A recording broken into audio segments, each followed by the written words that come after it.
sasabihin ko ako, hindi ako sakma.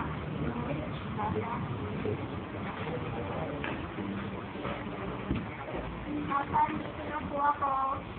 Sige, tuloy. May sasabihin ko ako sa inyo. Ano yun? Hindi po ako nakapagsasabi. Huwag kang umiyak. Okay lang yun. Bumawi ka na lang sa susunod.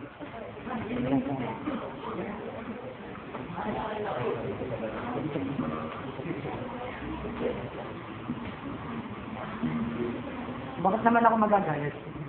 Alam mo anak, ang pagbagsak o hindi mo pagkamit sa iyong gusto, ay hindi sinasabing sumuko ka.